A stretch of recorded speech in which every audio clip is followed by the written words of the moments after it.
쉽고 알찬 뉴스 패키지 지금 바로 배달합니다. 직송 뉴스. 네, 오늘 직송 뉴스는 우리 지역 청년 정치인 두 분과 함께하겠습니다. 김진일 국민의힘 경남도당 전 청년 대변인, 우서영 더불어민주당 밀양의령 함안창녕 지역위원장 함께하겠습니다. 안녕하십니까? 네, 반갑습니다. 네, 반갑습니다. 자, 우선 오늘은 두 건의 재판 소식으로 직송 뉴스를 열까 하는데요. 오늘 오전 경남에 있었던 두 건의 재판이고요. 하나는 진주 편의점 여성 혐오 폭행 사건의 2심, 또 하나 거제 교제 살인 사건의 첫 번째 재판이었습니다. 지난해 진주 편의점에서 머리가 짧다는 이유로 아르바이트생을 폭행했던 그 사건, 많은 분들 기억을 하실 텐데요.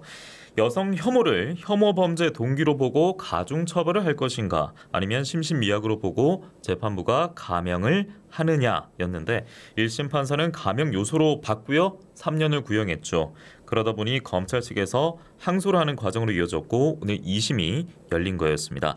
그리고 오늘 창원지법 통영지원에서는요. 지난 4월 거제에서 발생한 이른바 교제폭력 살인사건의 첫 번째 재판이 열렸는데 피해자 유족은 교제폭력 제도 개선과 엄벌을 촉구하는 국회 국민동의 청원을 올렸습니다. 저희가 지금 TV MBC 경남과 유튜브 MP타커로 보여드리고 있는데요. 청원 동의가 국회 해부 기준 5만을 넘어섰습니다. 6만 명을 돌파한 모습인데 국회 법사위와 행안위에 해부가 된 상황입니다.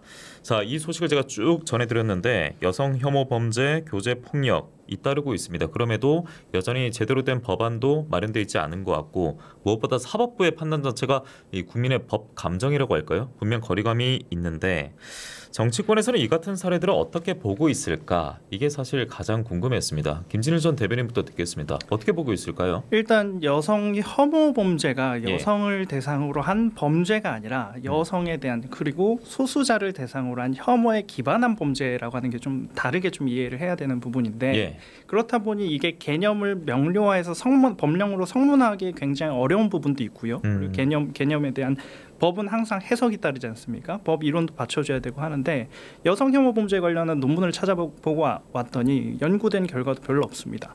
그리고 대한민국의 형법이 만들어진 지가 1953년도에 이제 6.25 전쟁 끝날 때 시점에 만들어서 지금 71년 차가 되고 있는데 그때 체계를 지금까지도 따르다 보니 형사법상에서 특별법으로 보완 하다 보니까 법조계에서는 누더기법이라고 이야기도 하거든요. 그러다 보니 체계성이나 공정성이나 이런 부분에 대해서 여성 혐오 범죄뿐만 아니라 많은 범죄의 많은 범죄들에 대해서 좀 법감정과 괴리감이 있는 것은 큰 사실인 것 같습니다.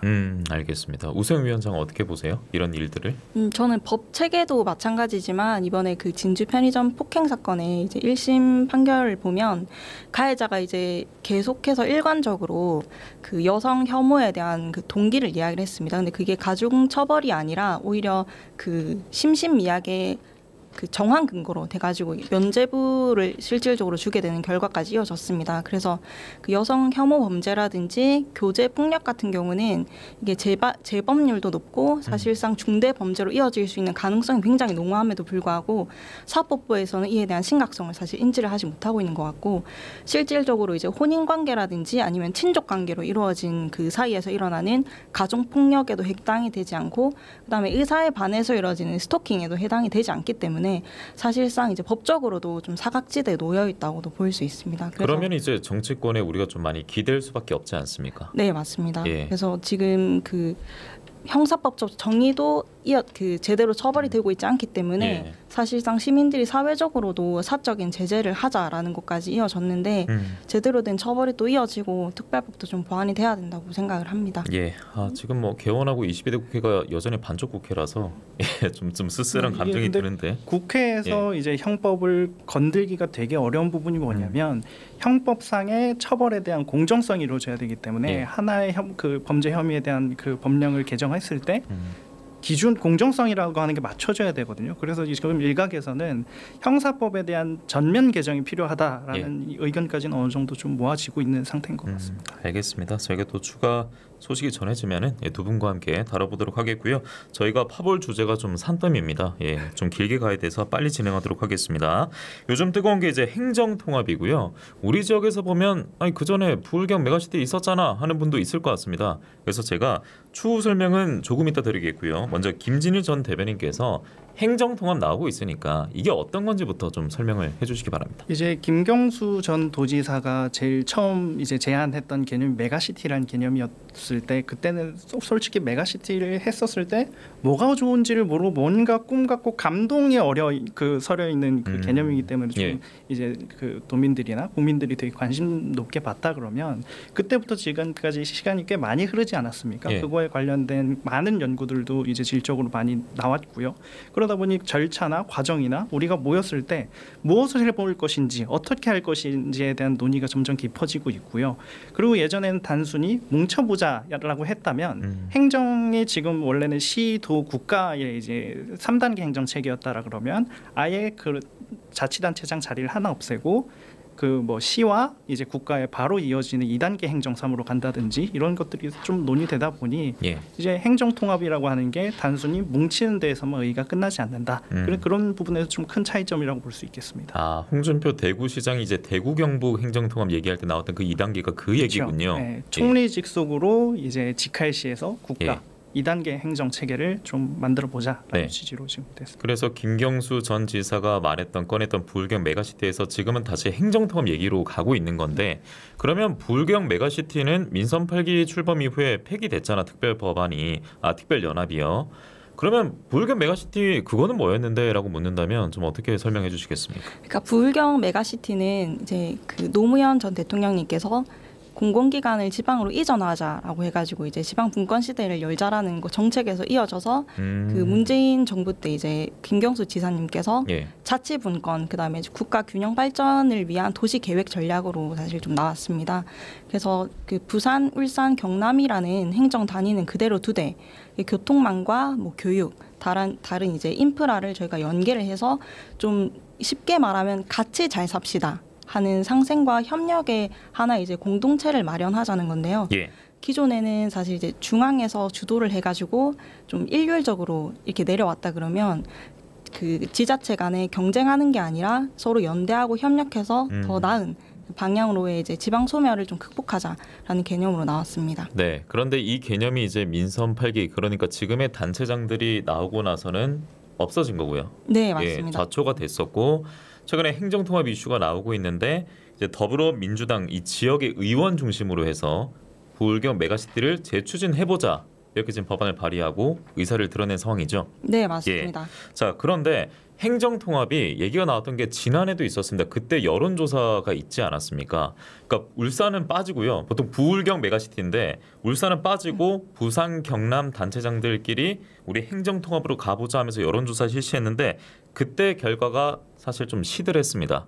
시들했고 그 이후에 잠잠하다가 갑자기 지금 행정통합 이슈가 등장했는데 부산, 경남뿐만 아니라 지금 대구, 경북도 뜨겁고요. 전국적으로 들썩이고 있습니다. 그래서 그동안의 여론조사 이후에 왜 잠잠했는지 어떤 배경이 있었는지 혹은 지금 이 시점에 등장하는 것은 내가 생각하기에 어떤 이유가 있는 것 같다. 속내가 있는 것 같다. 이것에 관련된 두 분의 의견이 궁금한데 이번에 우상혁 위원장부터 듣겠습니다. 사실 저는 지금 다시 대두되고 있는 그 경남과 부산의 행정통합 이슈는 기존에 이제 부울경 메가시티를 사실 이제 박한수 지사님도 그렇고 자초시킨 장본인이지 않습니까? 그래서 결론적으로 이야기를 하면 좀 쉽지 않아 보인다라고 말씀을 드리고 싶고요. 다른 지자체에서 이제 메가시티라든지 행정통합을 이야기를 하니까 다시 헐레벌떡 와가지고 지금 지역민들의 여론은 돌아보지 않은 채 추진하겠다는 게 사실 좀 이해가 안 되는 부분들이 있습니다. 그래서 뭐 실질적으로 의지를 가지고 있는지 실효성 있는지도 의문인 부분들이 많고 이미 경북하고 대구권에서는 좀 늦게 시작을 했지만 신공항과 이제 행정통합의 가속화가 지금 붙어 있는 상황입니다. 그래서 이미 그 지방 분권과 그 연합 그리고 통합에 대해서 좀 선두주자의 지위를 위상을 어떻게 보면 좀 빼앗긴 상태에서는 급하게 서두르기보다는 지역민들에게 지역 현안을 좀 알리고 예. 그다음에 행정 통합으로 인해서 어떠한 기대 효과가 발생될 수 있는지를 좀 충분히 논의하고 또 의견 수렴을 듣는 그런 시간이 좀 마련되어야 되지 않나 하는 생각이 있습니다. 그런데 지금 성급하게 움직임을 가져가고 있다라고 네, 들리는군요. 저는 그렇게 생각합니다. 그리고 대구 경북 같은 경우에는 오늘도 윤석열 대통령이 경북 경선의 그 민생 토론회에 또 참가했을 때 이철우 경북도지사도 대구 경북 행정통합에 중앙의 권한을 넘겨주면 부산, 울산, 경남, 충청, 전라도 따라올 것이다라고 밝혔고 정부도 계속해서 좀 지지 의사를 밝히고 있습니다. 그러니까 대구 경북 행정통합권에 대해서는 힘을 실어주고 있기 때문에 이제 야권에서는 비판합니다. 아, 너희 좀 성급한 거 아니냐? 그리고 뭔가 TK 쪽을 의식하는 거 아니냐? 내후년 지방선거까지 지금 겨냥하고 이러는 거 아니냐는 비판도 있는데 어떤 생각이십니까? 이게 부정적인 말에서 살짝만 비틀어버리면 이게 다 맞는 얘기거든요. 왜 그러냐면 지금 홍준표 지사가 뭐 여러 가지 프로젝트를 뭐 정치력 하나로 지금 다 풀어가지고 진행을 하고 있는데 중앙부처에서는 아무런 제재도 안 하고 오히려 적극 밀어주고 있는 모양새가 나오다 보니 경남이나 충청이나 뭐 심지어는 울산에서도 지금이 타이밍인가 하는 생각이 들 수밖에 없거든요. 예. 그리고 이게 단순히 지금 뭐 하나의 자치단체장을 하나를 뭐 위에 뭐 새로 만드는 게 아니라 지금은 오히려 또 좋게 봐주셨으면 제가 바라는 부분은 두 개의 자치단체장이 합치면 하나의 자치단체장은 사라지고 그 통합시장으로 가는 구상을 지금 하고 있단 말이에요. 그렇게 됐을 때 시민들이 보셨을 때 그게 과연 부정적일까라는 생각도 지금 해보는 중입니다. 아니 근데 그 부산 경남 공동 합의문을 보면요, 연방제 주에 준하는 뭐 자치권과 재정권을 가진 통합 자치단체를 만들기로 하지 않았습니까? 그러니까 대구 경북도 그렇고 부산 경남도 그렇고 이것의 완전한 자치권을 정부가 과연 뭐 허락할까 보장해줄까 이런 궁금증도 들거든요. 앞서 그 대구시장 2단계 얘기도 그렇고요. 그렇죠. 그게 그러니까 현실적으로 가능할까? 정부가 그냥 그래라라고 할까? 예, 어떤 그게 안 된다라고 하면 사실 굉장히 무의미한 메가시티 그가 된다라고 생각을 하는데 지금 뭐 홍준표 지사는 국방 외교권까지 달라고 하고 있지 않습니까? 그런 것을 봤을 때 굉장히 강하게 중앙 정부를 압박하고 있다라고 좀 보여집니다. 저는 그런 의미에서 오히려 이제 그 연방제라는 게 굉장히 어불성설이라고 생각이 드는 게, 연방제라는 건 어떻게 보면 이제 대외적으로 대의성을 가져야 되고 어떤 국가적인 이제 독립적인 틀을 가져야 되는데, 현재 이제 실질적인 대한민국의 실정을 보면 국가 안에서 경남과 부산이 독립성을 과연 이제 그 명백하게 가질 수가 있는가? 실질적으로 보면 국가에서의 이제 예산 편성이라든지 행정 같은 게 다 연계가 되어 있고, 실질적으로는 분권화를 하는 과정인데 지방 분권과 이제 자치가 맞지, 연방제라는 이제 단어 선택도 사실 저는 좀 어불성설이라고 생각을 하고, 그래서 이제 행정통합이라는 지금 진행하고 있는 게 굉장히 급속도로 이루어지고 있고, 사실은 포장이 아니라 안에 있는 선물과 내용이 더 중요한데 급하게 이제 행정통합을 무조건 해야 된다라고 밀어붙이면 오히려 이제 부작용이 저는 더 많이 예상이 된다고 생각을 합니다. 그러면 그래서 그때는 이제 민주당이 뭐 특별법도 중시하고 그리고 특별연합을 거쳐서 행정통합으로 막 가는 방향으로 이렇게 제시를 했던 거죠. 네, 맞습니다. 예, 뭐 이에 대해서는 뭐 추가로 하실 말씀 없습니까? 지금 충분히 동의를 하고 있는 게, 지금 행정안전부에서도 충청권 메가시티에 관련된 내용을 봤을 때 지방 정부라고 하는 표현을 쓰는 걸 굉장히 꺼려한다라고 지금 해석이 되고 있거든요. 그런 걸 봤을 때 그 지방 분권의 한 과정으로서는 이제 중앙 정부에서 이해하고 있는 게 맞다라고 저도 동의를 하고요. 지금 경남하고 부산 같은 경우에는 사실 서부 경남권에서의 이제 그 행정 통합에 대해서 좀 상당히 소외되어 있고, 서부 경남 주민들은 부정적인 입장을 밝히고 있지만 이것들을 부산에서는 지금 또 식수 문제로 제발 통합해서 지리산 댐 문제까지도 나올 가능성이 있다고 봐요. 그런데 그런 문제들이 서로 이해관계가 정말 완벽하게 맞아 떨어져야 되다 보니 그런 논의의 과정들을 충분히 거치고자 요역도 하고, 작년에도 여론조사를 했고 올해도 여론조사를 충분히 이어서 한다는 거 아니겠습니까?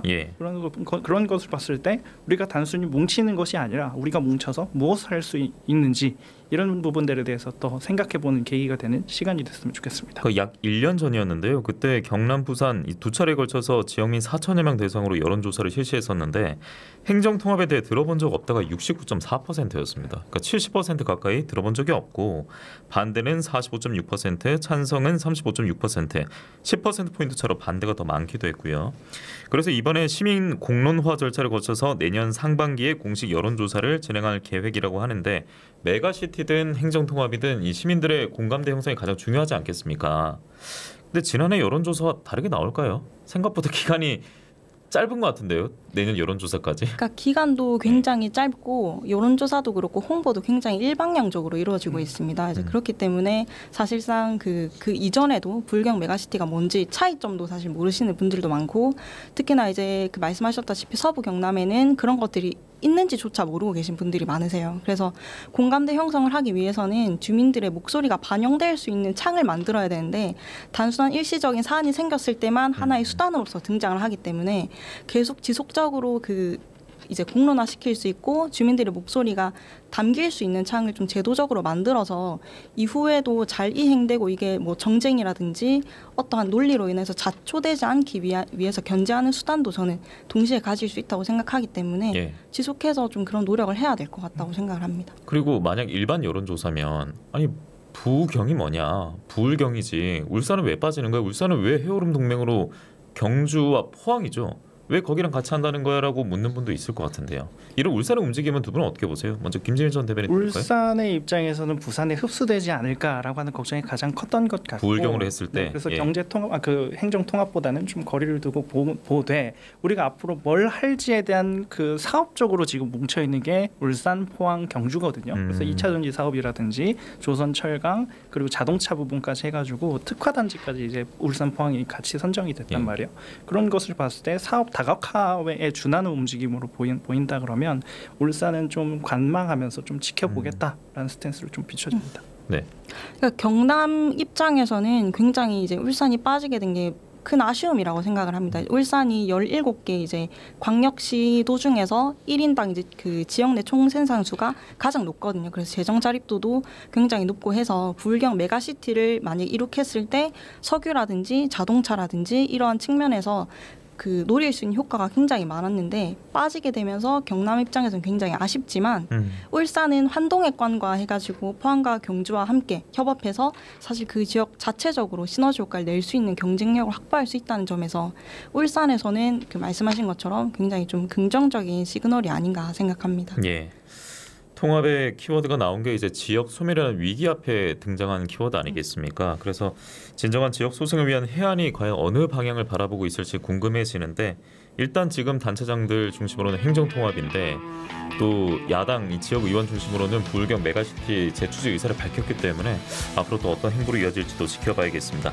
김진일 전 청년 대변인, 우서영 밀양의령 하만창녕 지역위원장과 오늘 함께했습니다. 두 분 고맙습니다. 네, 감사합니다. 감사합니다.